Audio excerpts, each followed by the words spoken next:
But that aspect of trust, like that, I feel was what's missing from the majority of letting companies, because their sole objective, as you know, is to get more clients, more numbers, and then everything just, as a byproduct, becomes transactional. Correct.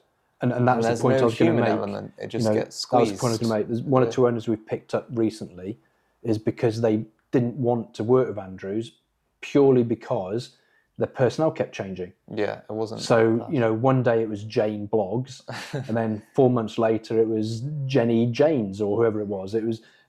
But that person doesn't know the building. Yeah. They don't even know the house. Yeah, they're just there for a salary. Well, exactly.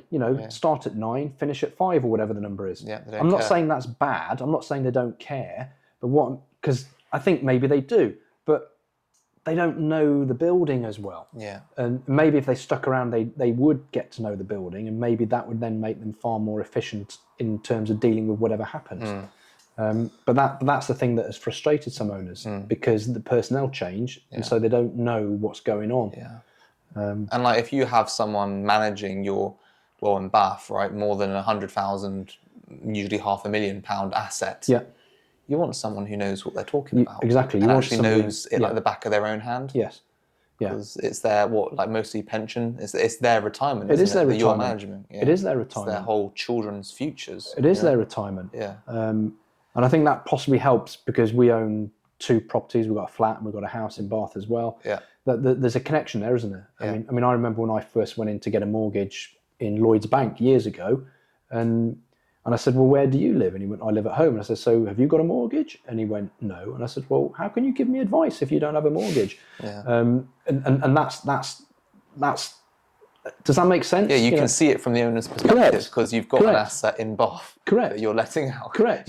So when something happens, you're thinking, oh, how would I feel if that was me? Yeah. And so that helps as well. I don't know. It's tough. Yeah. It's a tough business. It's a tough business. It's getting harder. It's definitely getting harder. We're going through a tough time at the moment, I think. Yeah. Do you think there'll be a light at the end of the tunnel, or is? I really hope so. I hope so. Rents are going higher. It's getting tougher. The new bill was proposed. The new builds. New proposed bill, isn't it? Oh, the new reform bill coming from the government with our friend Michael Gove.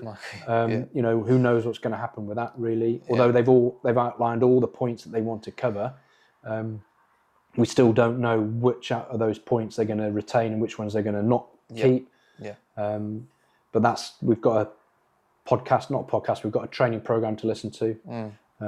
So we also do CPD as well. We also continue to do stuff. So Andrew's reading his stuff on Good Lord, and I do mine on Good Lord. That's how it should be, because at the end of the day, you're not only managing their asset, you're also, as a result, an advisor, aren't you? Yeah. And you need to stay up to date on what's going on in the world. Yeah. You're always telling me new things. But it's hard because, it might be easy for you, it might be for Andrew, but retaining all that information is very difficult. And trying to bring out the bits that you need to bring out when you need to bring them out is hard. And it's very specialist to Bath as well. You can't have like a big letting agency, that you're just not going to get that personal, not only understanding of the building, but understanding of Bath's market. Yeah.